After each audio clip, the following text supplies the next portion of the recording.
Thank y'all very much for having me. Coming behind a lot of powerful people, I don't know what I'm going to say, but I would just say that my story is a little different. I spent 21 years in prison for a murder I did not commit. I filed motion after motion after motion that was denied. I got out of prison because I convinced the parole board, the executive branch of the government, that I was innocent.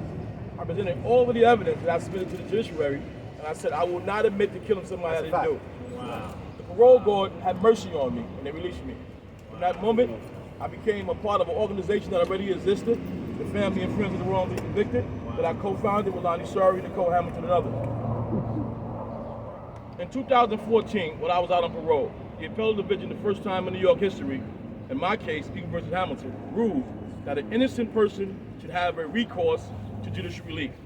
They said statute 440.10, subdivision H, allowed me to have a hearing that I've been begging for 21 years.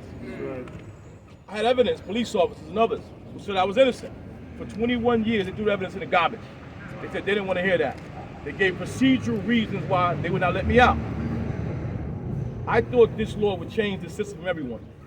I said, wow, everybody that's innocent now can go before the state court and argue that. Right. There were so many people in prison that I left behind that I promised to get out. Right. We went in court and we got victories for them. I was happy. Shabaka Shakur, Richard Rosario, to name a few. Yes. Wow. Yet, a few years later, the New York State Court of Appeals passed a decision called People versus Tiger that said my decision was now being limited to only people that went to trial. Yet I knew that there were so many innocent men that played guilty left behind prison that write me every single day, and they say, what about me? Why can't I get out? I'm a human being. I'm just like you. What makes you any different than me? And I say to them, nothing. The prejudice of the judicial system. I stand here today to beg the legislator, to demand the legislator treat every human being the same. That's right. Everybody. When you say there's no discrimination, those guys that sit in prison that pled guilty, that have evidence of innocence, speaks different. They say the system is discriminating them for no reason. The evidence is the same.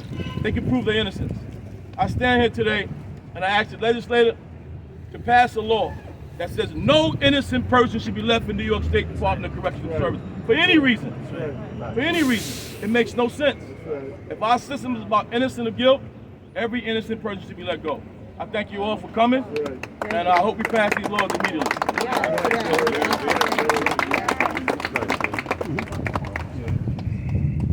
Good afternoon.